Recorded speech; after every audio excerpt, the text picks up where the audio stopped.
नमस्कार. मी तुम्हाला मेथीचा वापर करून भेंडीची भाजी बनवून दाखवणार आहे. त्यासाठी मी इथे तेलामध्ये राई जिरं चांगलं तेलामध्ये भाजून घेतलं होतं.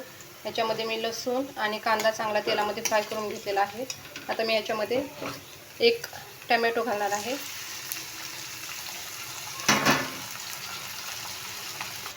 इथे हा टमॅटो थोडा शिजलेला आहे. मी याच्यामध्ये 1 चमचा लाल तिखट घालणार आहे,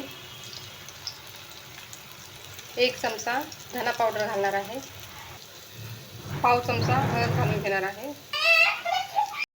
आता मी या मसाल्यामध्ये भेंडी घालून घेणार आहे. इथे मी अर्धा किलो भेंडी स्वच्छ धुवून पुसून बारीक चिरून घेतलेली आहे. आता मी हे मिक्स करून घेणार आहे. आता ही भेंडी मी मिक्स करून घेतलेली आहे. आता मी ह्याच्यामध्ये एवढी चिंच घालून घेणार आहे आणि हे सर्व मिक्स करून मी भेंडी 2 मिनिटासाठी झाकून ठेवणार आहे.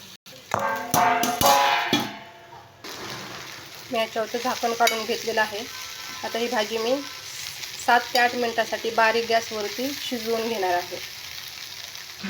इथे 3 ते 4 मिनिट झालेलं आहे. आता मी याच्यामध्ये चवीपुरतं मीठ हलवून परत 3 ते 4 मिनिटासाठी भाजी शिजत ठेवणार आहे.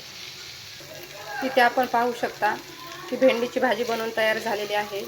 भेंडीची भाजी बनवताना मीठ निम्मी भाजी शिजल्यानंतर न घालायचं, लगेच मीठ नाही घालायचं. त्याच्यामुळे आपली भाजी एकदम अशी मोकळी होते, जराही चिकट होत नाही. आता मी ह्याच्यामध्ये कोथिंबीर घालून घेणार आहे. इथे आपण पाहू शकता की भाजी आपली तयार आहे. तुम्हाला जर माझी रेसिपी आवडली असेल तर नक्कीच कोमल किचनला लाईक, शेअर आणि सबस्क्राईब करा. धन्यवाद.